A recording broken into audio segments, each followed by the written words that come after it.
All right, so we have. Oh, let's go.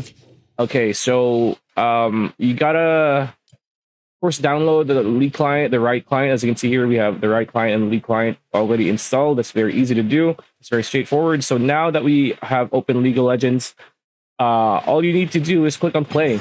Very easy. And then whether you want to play the standard 5v5 on Summer's Rift, or you want to do ARAM, or you want to play TFT, or Nexus Blitz, which is a really fun game. Usually people just play 5v5 on Summer's Rift and just choose wherever. It's going to be usually blind pick or draft. A lot of people also play ranked, but that gets really toxic a lot of times. So just click on blind pick, click confirm, right? And then just click find match.